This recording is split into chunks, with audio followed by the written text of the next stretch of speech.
Биыл елімізде жұмысшы мамандықтар жылы деп жарияланды. Мақсат елдегі еңбек адамының мәртебесін көтеру. Біздің де салада еңбек өлшеусіз мамандар бар. Кадр сыртында. Олар болмаса, менің де сіздің үйдегі теледидардан сөйлеп тұруым неғайбыл. Көгілдір экранда айтпағанда үйдегі судың да, жылудың да, жарықтың да өшпеуі сол жұмысшы мамандардың арқасы. Еңбектің ауыр жеңілін талғамайтын құрыш білектілерді біз тиісті дәрежеде дәріптеп жүрміз бе? Айдар тағы бір жылда арнау кеуделеріне медаль тағу жұмысшы мамандарына деген құрметті арттыра ма? Бүгін осы тақырыптың түйінін тарқатамыз. Мемлекет басшысы біз жұмысшы мамандықтарын дәріптеу арқылы қоғамда еңбекқор және нағыз маман болу идеясын насихаттаймыз. Бұл адал азамат, адал еңбек, адал табыс қағидатына толық сай келеді. Қоғамда еңбекқорлық, кәсібилік сияқты қасиеттер өте жоғары бағалануға тиіс. Өз кәсібін жетік меңгерген мамандар ұлт сапасын арттырады. Жұмыстың жаманы жоқ, кез келген еңбек қадірлі. Ең бастысы, әркім жауапкершілікті терең сезініп, өз міндетін сапалы атқаруға тиіс. Сонда ғана еліміз дамудың сара жолына түседі деді. Жасыратыны жоқ, көп ата-ана баласына сабақты жақсы оқымасаң, көше сыпырушы боласың деп жекіп қоятыны рас. Одан қалды мектепте оқу үлгерімі төмен, тәртібі қиын балаларды колледжге түсуіне үгіттейтініміз тағы бар. Осы қасаң түсінік еңбек адамының мәртебесін түсірді. Мұны уақыт көрсетті. Осыдан келіп, еңбек нарығында тапшылық та туындады. Қарапайым тілмен айтсақ, қара жұмыс істейтіндер қалмады, ақ жағалы болуды армандайтындар көбейді. Ұлттық статистика бюросының дерегінше былтыр елімізде еңбекке қабілетті адам саны шамамен 9,6 миллион адамды құраған. Соның ішінде 2,300,000-ға жуығы жұмысшы мамандығы бойынша жұмыс істейді екен. Тағы бір қызықты статистикаға тоқталайын. Барлық жұмыс істейтін қазақстандықтардың жартысынан астамында, яғни 52%-ында кәсіптік немесе техникалық білімі бар. Демек, бұл дегеніңіз жұмысшы мамандықтары қазақстандық еңбек нарығының негізі, фундаменті болып қала берді. Жоғарыда айтқан сұранысқа тоқталайын. 5-6 жылдан кейін елімізде 1,6 миллион жұмысшыға қажеттілік туындайды деген ақпарат бар. Мына сандарға назар аударыңызшы. Нарықта құрылыс және сумен жабдықтау салалары мамандарының тапшылығы сезіледі. Металлургия және тау-кен өндірісіне де 4,000-нан астам маман қажет. Үштікті өңдеу өнеркәсібі түйіндейді. Мұнда 7,000-ға жуық жұмысшы жетіспейді екен. Кадр тапшылығын болдырмау үшін жалпы қоғамдағы еңбек адамының мәртебесін арттыру үшін биылғы жыл жұмысшы мамандықтар жылы болып жарияланды. Үкімет 7 бағыт пен 70 қадамнан тұратын жоспар түзді. Биліктің жоспарын білмес бұрын жұмысшының жағдайын сұрайықшы. Олар не дейді? Сюжетке назар аударайық.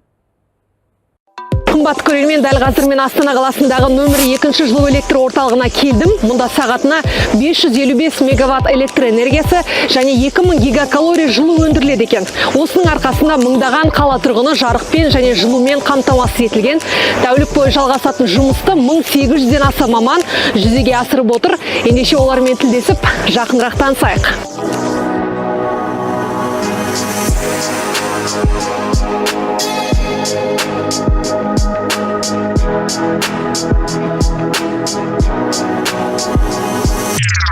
Екінші ПСВМ жұмысқа қосылды.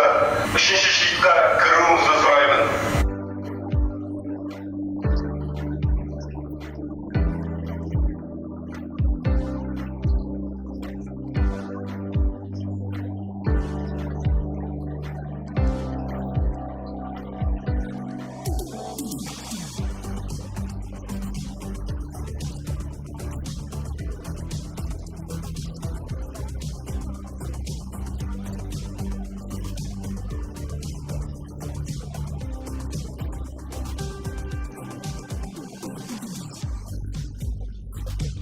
Жылу қазандықтарында жиналатын су тұнық болуы тиіс. Сол себепті мұндағы мамандар оны механикалық тазартудан және ультрасүзгіден өткізеді. Әрмен қарай жиналған су жұмсартқыш қондырғылар арқылы жылу орталықтарына жеткізіледі. Жаңа технологияда жабдықталған нысан автоматтандыру тетігімен басқарылады. Үздіксіз жүргізілетін жұмыс үнемі жіті назарда.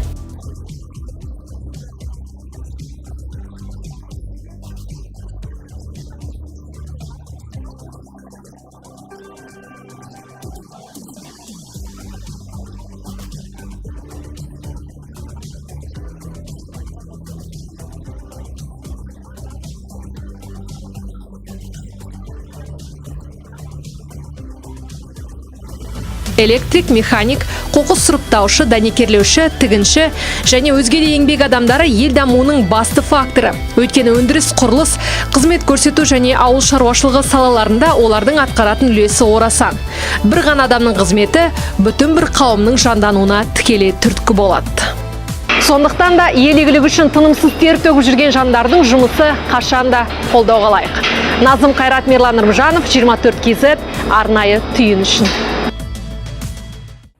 Ел игілігі үшін еңбек етіп жүргендердің жағдайы бүгін біздің назарда. Студия қонағымен таныс болыңыздар. Талап коммерциялық емес акционерлік қоғамының президенті Санжар Тәтібеков. Санжар мырза, студиямызға қош келдіңіз. Алдымен бүгінгі хабардың көздеген мақсатын айтайық. Біз жұмысшы мамандардың мәртебесін қалай көтереміз, абыройын қалай арттырамыз және қоғамдағы көзқарасты қалай өзгертеміз деген сауалдарға жауап іздедік. Осы орайда президент еңбек адамының абырой беделін арттыру үшін нақты жұмыс жүргізіледі. Техникалық және кәсіптік білім беру жүйесін түбегейлі жаңғыртусын бастау керек. Жауапты мекеменің бәрі және ең бастысы жеке сектор бұл іске белсене араласуға тиіс. Бизнес бұл салаға көбірек келу үшін техникалық және кәсіптік білім беретін ұйымдарға арналған мемлекеттік тапсырыс көлемі артады. Оның мөлшері де біркелкі болады. Бұған биыл бюджеттен қосымша 22 миллиард теңге бөлінеді. Бұл ретте әкімдерге зор жауапкершілік жүктеледі. Олар кәсіпкерлермен бірлесіп, аймаққа қажетті мамандықтар тізімін анықтау керек деген еді. Енді сұраққа көшейік. Жұмысшы маман болу беделді емес және олар бәсекеге қабілетсіз деген пікір бар қоғамның арасында. Менің емес әрине. Енді осы ойды өзгерту үшін, әсіресе жастардың қызығушылығын, ынтасын арттыру үшін біз не істеуіміз керек? Ең бастысы президентіміз Қасым-Жомарт Кемелұлы Тоқаев өзінің жолдауында осыған нақты тапсырма айтып кетті. Яғни ең біріншіден жаңа сіз айтқандай кейбір жастарымыз мемлекеттік жалпы айтқанда қызметке барғысы келеді. Жақсы, жұмысшы мамандығына түстің, оқыдың, мемлекеттік қызметке барғың келсе, жолдауда айтып кеткендей, оған да жоғары оқу орнының білім беру жоқ. Біздің колледж бітірген түлектер де мемлекеттік қызметке барылады деген сияқты мәртебесіне де қарады қоғамдағы. Яғни колледж бітірсең, сен мемлекеттік қызметке баруыңа болады деген бір жол ашып беріп отыр.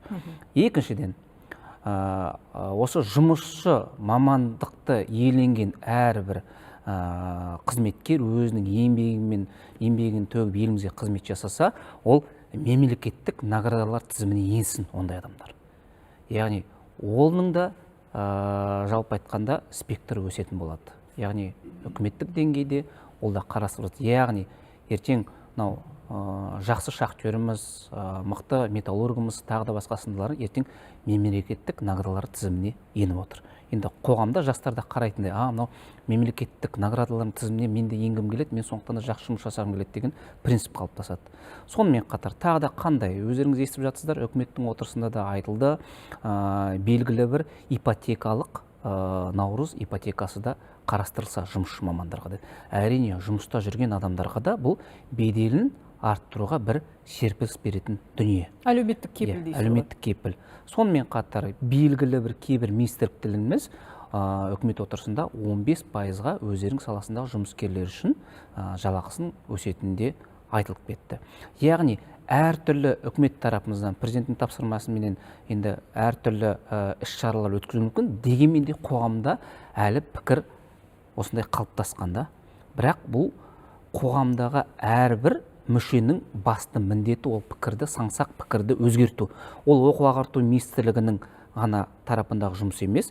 Бізде кейбір министрліктеріміз, мысалға, салалық министрлік, мысалға, медицина, мәдениет министрлігінде кейбір колледжеріміз бар. Енді басқа министрліктермен бірігіп, осыған басты назар аударуымыз керек. Яғни, биылғы жылдың басты қағидатының бірі мемлекет, бизнес, оқу орны бірлесе отырып, жақсы кадрлар даярлау керек. ECG принципін ұстана отырып.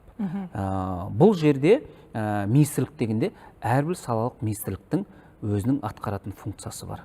Яғни кейбірде құрылыс саласын осы өздері көре жететін министрлігіміз колледжерменен тығыз қарым-қатынас жасау керек. Энергетика саласымен жұмыс жасайтын министрліктеріміз тығыз қарым-қатынас жасау керек. Сондай принципті біз биылғы жылғы басты қағидат қылып алдық. Яғни басты мақсатымыз, мынау бізде Қазақстанда 15 пен 34 жас арасындағы НИИТ жастарының санаты бар ғой, енді жастарымыз бар. Енді ол шамамен 340 мың, 400 мың адам. Біз осыны, бізде енді әлемде 13% НИИТ санатындағы жастар. Соны бізде Қазақстанда 6%. Біздің деңгейіміз осыдан өсірмеу, не төмендету.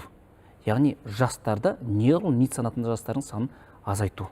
Осы бағытта жұмыс жасаймыз. Бұл ретте біздің колледжеріміз өте үлкен рөл атқарады. Бағыт демекші, үкімет 7 бағыт, 70 қадамнан тұратын жоспар құрды. Сіздердің құзырларыңызда? Бізде енді оқу ағарту министрлігі тарапынан осы 7 бағыттың 70-нің жалпы 20-сы оқу ағарту министрлігіне қатысты. Біз қандай іс-шаралар өткіземіз? Мысалға, біздің ең басты қағидатымыз бизнеспенен жұмысты әрі қарай жандандыру. Әрине, қазір таңда колледжерде академиялық дербестік деген бар. Білім беру бағдарламасын жасағанда жұмыс берушінің талабына сай білім беру бағдарламасын жасау. Қазір жұмыс берушінің кәсіби стандарты бар. Бірақ дереу әсер ету үшін жұмыс беруші айтады, маған мынандай функциядағы жұмыскер керек келешекте. Біз біргеміз бұл жерде. Сонымен қатар министрліктің тарапынан мақсаттық даярлау деген сондай бір жоба бар. Целевая подготовка. Ол дегеніміз не? Жұмыс беруші белгілі бір жас буынды өзіне жұмысқа алғысы келсе, колледжға барып айтады, мына баланы мен жұмысқа аламын, осыны оқып беріңдер дейді. Яғни қазір колледжға түсу тегін ғой. Тегін болғаннан ол аттестаттың орташа балымен түсуге болады. Бірақ мақсаттық даярлау арқылы ол аттестаттың орташа балымен емес, жұмыс берушінің талабына сәйкес оны біз оқуға түсіріп 2 жылда оқытып бітіреміз. Басты талабымыз жұмыс беруші оны өзіне жұмысқа алу керек, сонымен қатар практикаға алу керек. Яғни бұл принципте сақталып отыр. Сонымен қатар дуалдық жүйе. Бізде ол да дамыған. Әрине, оның екі жақтық жауапкершілік қой. Бұл жұмыс беруші мен колледждің арасындағы қарым-қатынас. Онда біз дамытуымыз керек. Әрине, біздің биылғы жылғы бұл жұмыс берушімен жасаған бір бағытымыз болатын болса. Кешіріңіз, сөзіңізді бөлейін, дамыту керекпіз дейсіз. Бұған дейін жұмыс жасалды ма? Әлде енді жасап бастап жатырсыз? Бұнымен жұмыстар жасалып жатыр, бірақ кешенді түрде, өйткені оны неге айтып отырмыз? Кейбір жұмыс берушіміз айтады, мен мысалы мақсаттық даярлауды білмейді екенмін дейді. Яғни біздің мақсатымыз, яғни ақпараттық инфополені көбейту керек. Орташа бизнеске, малый бизнеске бәріне айтуымыз керек. Мынандай даярлаудың түрі бар. Келіңіздер, бірге жұмыс жасайық. Сол жағынан, яғни жүйелік түрде осы жұмысты жалғастыруымыз керек. Сонымен қатар, биылғы жылғы тағы бір 70 бағыттың ішіне кіретініміз бұл профориентациялық жұмысты күшейтуіміз керек. Әрине жұмыс жасап жатырмыз, бірақ біз айтамыз 100% мектепте оқып отырған балалардың кәсіби бағдарын анықтауымыз керек деген бір бұл жаңа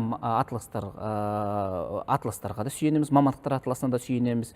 Яғни бұл осыған бағытталып, сонымен қатар мектептерде 1000-ға жуық профильдік кабинеттер ашамыз. Не болмаса, талапкер деген жоба бар. Мектептің жалпы мектепте жүріп жұмысшы мамандықтарын иелендіру. Ақпаратты көбейтіп, байланысты күшейту керек дейсіз. Енді осы жоспармен қарапайым халық қай жерде оқып, танысып көре алады? Біз бұл жоспармен мысалға желілік жерлердің әкімшілігінен, оқу ағарту министрлігіне қатысты мысалға білім басқармалары бірге жұмыс жасайды. Сонымен қатар желілік жерлердегі биржа труда дейміз ғой, олармен жұмыс жалғасып, осыны әрі қарай дамыту. Қазір енді әлеуметтік желі дамыған заманда біз айтамыз, бізде жұмысшы мамандықтар жайлы ақпаратты колледжердің өзінен бәрінен алуға болады. Колледжерде де бұл жұмысты бізде 772-ден 772 жоқ колледжіміз бар. Соның 447-сі шамамен мемлекеттік. Барлығында біз профориентациялық жұмыста да, сонымен қатар колледжға шақыруда да ол жұмыстар жүргізіліп жатыр. Әңгімемізге тұздық болсын мынау. Техникалық және кәсіптік білім беру ұйымдарының көптен күткен жаңалығы, яғни 2025 жылдың 1 қыркүйегінен бастап жан басына шаққандағы қаржыландыру мөлшері ұлғаятын болады. Бір студентті даярлау үшін бұрын 437 мың теңге бөлініп келсе, енді ол 2 есеге ұлғайтылып 912 мың теңгені құрайды екен. Осы кәсіптік білім алып, бірақ басқа қызметте жүргендердің үлесі қандай? Бізде енді жұмысқа орналасу көрсеткіші бойынша бұл 70% құрайды. Енді 70% деп жалпыламайды, мен 76-77% құрайды. Яғни өз мамандығы бойынша жұмыста жүрген жастарымыз колледжді бітірген бетте, енді жылда 150 мың жас колледж бітіреді, соның 70%. Қалғаны жоғары оқу орынға түседі, кейбіреулері әскер қатарына кетеді, басқасы мысалы еңбек несімен тексергенде ол не болмаса еңбек шартсыз жұмыстар істеп жатады. Курьер болып жатады, тағысында. Біздің мақсатымыз бұның жүйені оңтайландырып, оны еңбек шартына ауыстыратындай жұмыстарға келтіруіміз керек. Яғни бұл тек қана енді оқу ағарту емес, жергілікті жердің әкімшілігі де бұл жастарды қарап отырамыз. Ал занятыйспен санайтын болсақ, біз 90% деп айтуға болады осы колледж бітірген жастардың осы жұмысы. Енді келісу де мүмкін, келіспеуі мүмкін. Өйткені бірақ оның барлық несін, статистикасын біз қарап отырамыз. Әрине, оны біреулер айтуы мүмкін, өтірік жазуы мүмкін, бірақ оны еңбек несімен қарап отырамыз ғой, түскен еңбек шарты бойынша да. Ол еңбек оқу ағарту министрлігінің ашық доступында бар, қарап отыра аламыз. Біз әр бағдарламада әлемнің тынысын сараптап, бағалдап отырамыз. Сол себепті дәл қазір мынандай бір ақпаратпен бөлісейік. Мысалы, ақш-та электриктің жағдайы жақсы, өйткені сұраныста, жалақы да жоғары, ал еуропалық жұмысшылар аптасына аз сағат еңбек етеді екен. Израильде жұмысшылардың денсаулығына ерекше көңіл бөлінеді, десе де әлемде көмір өндірушілерге қиын соққалы тұр. Жаһандағы жұмысшылардың жағдайы туралы Ернат Рахметолла айтып берсін, сюжетті бірге көрейік. ақш-та қазір 625 мыңнан астам электрик бар. Алдағы жылдары олардың саны 715 мыңға жетуі мүмкін. Елдегі еңбек статистикасы бюросының мәліметі осындай. Электриктер қатарының артуына тұрғын үйдің көп салынуы себеп. Қазір ақш-та айына кемінде 1200 ғимарат салынады. Негізі америкалықтардың орташа жылдық табысы $36,200, ал электриктер $52,000 табады. Бұл шамамен 27 миллион теңге. Әлемде аптасына ең аз сағат істейтін жұмысшылар Нидерландта. Елдегі жұмысшылар аптасына 27 сағат еңбектенеді. Одан кейінгі орында Франция мен Ирландия. Бұл елдердегі жұмысшылардың апталық жұмыс сағаты 35 сағаттан аспайды. Үздік үштікті Дания түйіндейді. Дат жұмысшылары аптасына 37,5 сағат тер шығарады. Еуропалық елдерде жұмыс сағатын азайту еңбек жағдайын жақсартуды көздейді. Сағатты қысқартудың айлық көлемінде әсері жоқ дейді мамандар. Израильде жұмысшылар үшін сауықтыру күндері бар. Ивритше Дмей Авра деп аталады. Бұл біздегі сауықтыруға арналған демалысқа ұқсайды. Бір айырмашылығы Израильде еңбек өтіліне байланысты 5 күннен 10 күнге дейін денсаулығын түзеу үшін қосымша мерзім беріледі. Мысырда жұмысшылар үшін жалақысын міндетті индекстеу заңмен енгізілген. Жұмыс беруші мекемесінің қаржылық жағдайына, қандай да бір дағдарысқа қарамастан қызметкерінің айлығына елдегі инфляция деңгейіне байланысты 7% үстемақы төлейді. Мамандар мұндай артықшылық әлемде аз дейді. Жұмысшы мамандықтардың ішінде көміршілердің келешегі күңгірт. Қазір әлемде 2,7 миллион көмір өндіруші бар. Олардың 2,2 миллион Азияда, оның ішінде Қытай мен Үндістанда. Ғаламдық энергетикалық мониторинг сараптама орталығының зерттеуі бойынша 2050 жылға қарай көміршілердің 1 миллионы қысқаруы мүмкін. Бұған жел және күн сияқты баламалы энерго көздерінің кеңінен дамуы себеп. Ернат Рахметолла, Түйін. Саралап көрейікші, жұмысшы мамандарының жалақысы нәпақасына жете ме? Мүмкін осы қызығушылықтың жоқтығы, айлықтың аздығында шығар? Жалпы статистикалық тұрғыда қарасақ, бізде бір 200-ден астам мамандық бар. 600-ден астам біліктілікпен біз оқытамыз. Әрине, кейбір мамандықтардың жалақысы жоғары, кейбір мамандықтардың жалақысы бір статистика қарасақ бір төмен деңгейде болып жатады. Бірақ біз енді саралаймыз, қараймыз. Сіз айтқан, мысалға, кеше ғана бір электрикпен сөйлессең, олар айтады 600 мың зарплатам дейді.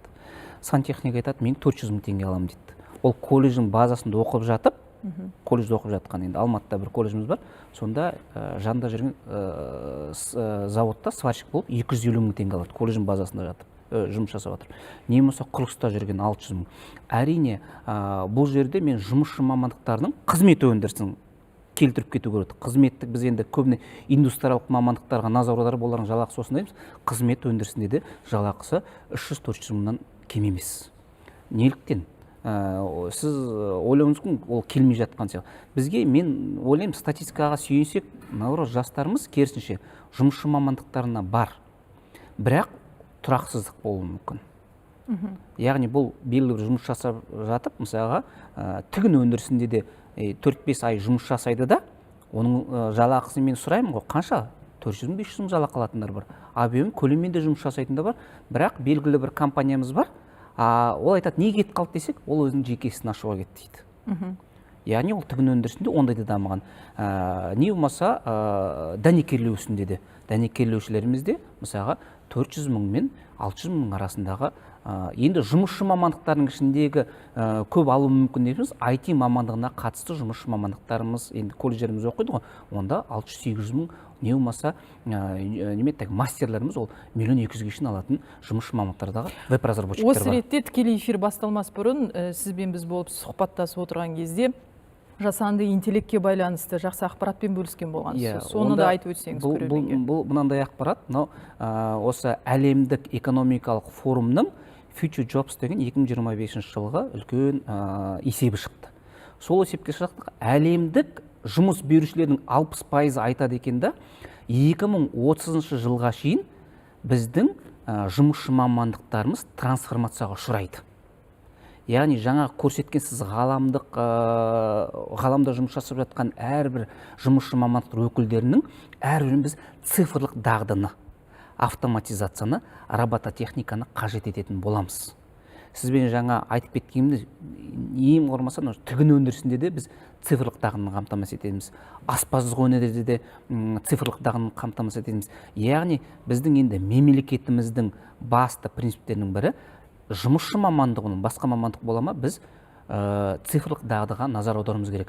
Біздің білім беру бағдарламаларда да жұмыс берушілермен бірге отырып, осыған бағытталады. Яғни бұл ретте қарапайым мысал ретінде аспаздық өнерде, мысалға торт пісіруші дейік, торттың бетіне 3D принтермен сурет салу үшін оны да үйреніп алу қажет дейсіз ғой. Яғни біздің колледжерімізде де осыған бағыт аударатын боламыз. Әрине, мен мына ақпаратпен бөлісе кетейінші, біз қазіргі кездегі колледж студентті 4 принциппен оқытатын боламыз. Біріншісі, тез айта кететін болсам, жұмыс берушінің талабына сәйкес кадрлар даярлауымыз керек. Екіншіден, жоғары оқу орынға барғысы келетін болса, біз дереу оған дағды беріп, бакалавр кодқа көп тектігіміз тигізуіміз керек. Үшіншіден, бизнес стартап ашам десе, біздің колледждің базасында келіп, бизнес стартап ашатындай жағдайын жасауымыз керек. Сонымен халықаралық бір белгілі бір басқа елге барам десе, халықаралық стандарттарды біздің колледжімізде ала алатындай септігін тигізуіміз керек. Осы бағытта жұмыстар жүргізіліп жатыр. Санжар Мейірханұлы, тікелей эфирге келіп, біздің сұрақтарымызға жауап бергеніңізге көп рахмет. Осы сәттен бастап болашақта адал еңбекпен табыс табатын адал азаматтарымыз көп болсын деген тілек. Рахмет. Біз бағдарламаны ары қарай жалғастырамыз. Еңбек адамдарының мәртебесін арттыру мақсатында жасалған тағы бір ілкімді іс. Былтырдан бастап елімізде еңбек адамдары үшін жаңа мемлекеттік наградалар пайда болды.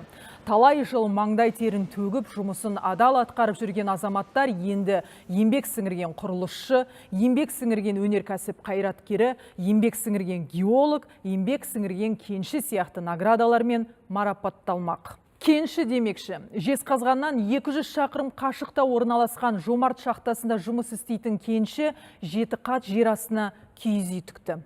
Осылайша отбасынан жырақта жүрген еңбеккерлер шаңырақтың астында ауқаттанып бас қосып жүр. Видеоға зер салайық. Қуаныш құшағында шалқып өлең, ақын боп алдың қызға шықтым алғаш қазақтың қасиетті салтыменен.